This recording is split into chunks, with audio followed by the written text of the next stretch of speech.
Elon Rao साहब, आपने अभी तक जो बातें सुनी हैं सर, टेक्निकली क्योंकि आपने सर्व किया है इस डिपार्टमेंट को, क्या बातें ऐसी हैं जो आपको अंडरलाइन करने वाले लगी, या आपको लगता है कि इसमें शायद समझ की कमी है? एक्चुअली होता ये है, जहां भी जिसको आप करेक्ट करना चाहें, कुछ ऐड करना चाहें, कुछ डिलीट करना चाहें। दिनेश जी नमस्कार, सभी को पैनलिस्ट को नमस्कार। और ये जो एफआईआर का इश्यू है ना, ये मैं समझता हूँ कि कानून के पहलू से मैं बताऊं तो पुलिस स्टेशन में कोई भी कॉग्निजेबल ऑफेंस की रिपोर्ट लेकर कोई जाता है तो पुलिस का ये कर्तव्य है कि उसी वक्त उस पर केस दर्ज करना चाहिए। लेकिन पुलिस का एक ये भी प्रोरोगेटिव है कि अगर उनको कहीं लगता है कि मामला डाउटफुल है तो उसमें इंक्वायरी करने का अधिकार भी पुलिस को है। इसमें भी कोई दो राय नहीं है। इस प्रकरण में मैं आपको बताऊं, जो पैलेट गन के इशू में मैं पहली बात तो ये कहता हूं कि पैलेट गन चली है। इसमें तो वो जो डीडी एंट्री की बात है वो साबित होती है, आरएफ के किसी जवानों ने या ऑफिसर्स ने वो डीडी एंट्री की है, इसका मतलब पैलेट गन तो चली है। तो दिल्ली पुलिस को ये मना करने की जरूरत नहीं थी, क्योंकि पैलेट गन पे माननीय सुप्रीम कोर्ट ने भी ये कह दिया है कि ऐसी एक्सट्रीम सिचुएशन हो जाए तो पैलेट गन चलाना कोई नाजायज नहीं है।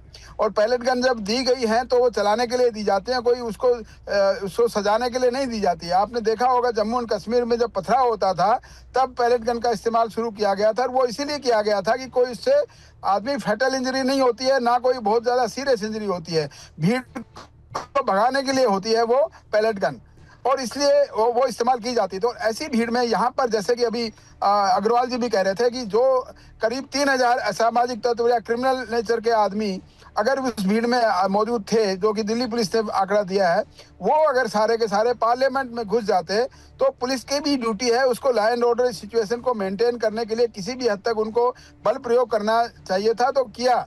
और मैं समझता हूं कि पैलेट गन इस्तेमाल हुई है तो वो जायज इस्तेमाल हुई है, नाजायज नहीं हुई है। मतलब आप समझ रहे हैं एफआईआर दर्ज करने की और आप जो कह रहे हैं सर वो ये कह रहे हैं कि डिनाई नहीं करना चाहिए। यस, एफआईआर को ये डिनाई नहीं करना चाहिए था, एफआईआर उसी दिन दर्ज कर देनी चाहिए थी। अगर ऐसी बात है, बाद में इसका इन्वेस्टिगेशन करने का है, इन्वेस्टिगेशन में लगता है कि ये एफआईआर गलत है तो उसको कैंसिल कर जाएगा। ये बड़ी एफआईआर दर्ज होगी, हंगामा होने वाली बात नहीं है। एफआईआर दर्ज होती भी है, एफआईआर दर्ज इन्वेस्टिगेशन के बाद कैंसिल भी होती है। तो इसमें कोई बहुत बड़ी मैं जीत वाली बात है कि वो बहुत बड़ी जीत हो गई है। हाँ, पुलिस में हो जाती ताकि आज ये नहीं मिलता एलओपी। तो मतलब आप तो एलन राव साहब, आपकी बातों के अगर मैं राजनीतिक निहितार्थ निकाल लूं, मतलब हालांकि आप राजनीतिक व्यक्ति नहीं है और ना आप राजनीतिक बात कह रहे हैं, और लेकिन अगर उसको मैं इन खांचों में डालूं राजनीति वाले, तो एक बात जो समझ में आ रही है वो ये कि इस मामले में डिफेंसिव क्यों हो रहा है सत्ता पक्ष। अगर ये चली है, मान लीजिए किसी जगह पर लॉ एंड ऑर्डर सिचुएशन को कंट्रोल करने के लिए आवश्यक लगा, तो उसको एक्सेप्ट क्यों नहीं किया जा रहा है? उसको लेकर सत्ता पक्ष की तरफ से कई बार वेग स्टेटमेंट क्यों आ रहे हैं जिसमें कहा जा रहा है अगर चलाई गई होती तो बहुत सारे लोग उससे जख्मी होते। यहां तो 1-2 लोगों की बात हो रही है और वो भी एस्टेब्लिश होना बाकी है, जबकि आरटीआई और डायरी एंट्री इस बात का इशारा कर रहे हैं कि पैलेट गन चली है। अब ये सवाल एक बार फिर से सैयद जफर इस्लाम साहब आपके पास लेकर आता हूं।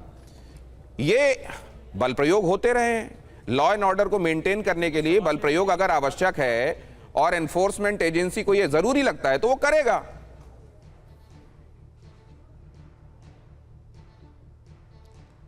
देखिए ऐसा है दिनेश जी, आप उस दिन के हालात को देखिए, बच्चों के कंधे पे रख के एंटी सोशल एलिमेंट्स पार्लियामेंट के अंदर घुसना चाहते थे। अब पार्लियामेंट में के अंदर जाने देना चाहिए था। अगर पुलिस ने लॉ एंड ऑर्डर को मेंटेन करने के लिए कुछ कार्रवाई की है तो बिल्कुल सही की है, उसको सही ठहराना चाहिए। लेकिन अगर आप कह रहे हैं कि पैलेट गन चला है जिसके बारे में पुलिस पुष्टि कर रही कि नहीं है, उसके कोई आदेश नहीं दिए थे चलाने के लिए, तो इसकी इन्वेस्टिगेशन होनी चाहिए, जानकारी पूरी इकट्ठा करनी चाहिए और हकीकत जनता के सामने रखनी चाहिए। नहीं एलन राव साहब ये कह रहे हैं सर, लेकिन इसमें जिस तरह से नहीं किया जाना चाहिए, इसको एक्सेप्ट किया जाना चाहिए जब डायरी एंट्री भी अप्रूव कर रही है। डिनाई देखिए, नहीं राव साहब देखिए, बाहर से कह रहे हैं, अंदर से जो हालात जो हकीकत है वो दिल्ली पुलिस कह रही है। शायद अगर राव साहब भी वहां होते और उनको भी ये हकीकत पता रहती कि नहीं दिया गया आदेश कोई ऐसा पैलेट गन चलाने का, तो वो भी वही कहते।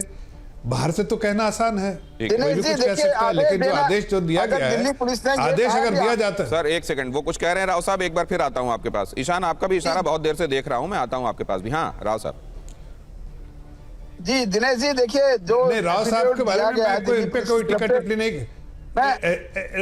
मैं बता रहा हूँ, एक मिनट राव साहब, मैं एक बात खत्म कर लूं, अपनी बात खत्म कर लूं। मैं आप मेरी बात खत्म हो जाने, मैं आप पे कोई टीका टिप्पणी नहीं कर रहा हूं।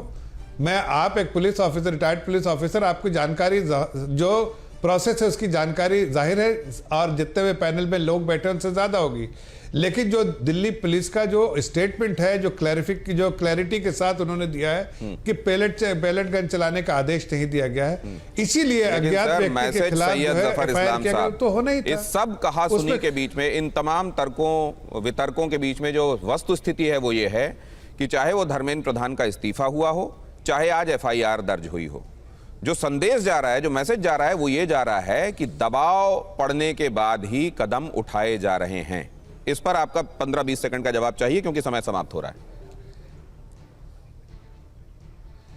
देखिए, इसमें कोई सच्चाई नहीं है।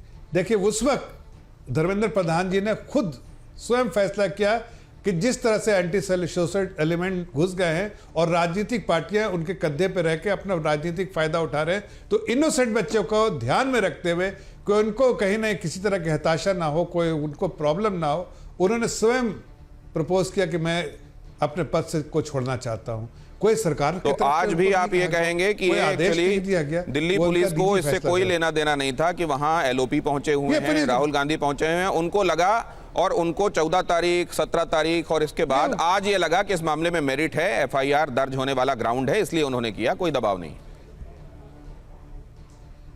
नहीं, देखिए, वो किसी एक व्यक्ति के बारे में तो नहीं कह रहे ना, वो कह रहे किसी, उन्होंने फाइल क्या है, एफआईआर क्या है, किसी अज्ञात व्यक्ति, जो राहुल गांधी कह रहे हैं कि पैलेट गन चला, पुलिस ने नहीं चलाया, हो सकता था ना सर, तो पुलिस ने नहीं चलाया, तो भाई कोई चलाया, अगर ऐसा कह रहे तो ठीक है, बात तो कम से कम कायम हुई सर। पहले तो ये था कि पैलेट गन चली। अभी अब मैं ईशान के पास जा रहा हूं। ईशान, तो क्या आप लोग खास तौर से कांग्रेस, नहीं, कोई गायब नहीं हुआ, ये तो हाँ, अच्छा सर, सैयद जफर इस्लाम साहब, अब ईशान के पास जाने दीजिए। ईशान, नहीं, मैं आया हूं, लेकिन महत्वपूर्ण है, last but not the least के तहत आया हूं। मैं आपसे ये जानना चाहता हूं, और अगले 40 सेकंड आपके हैं, इसमें आप लोग अब क्या पूरी जांच, I will put my points with facts.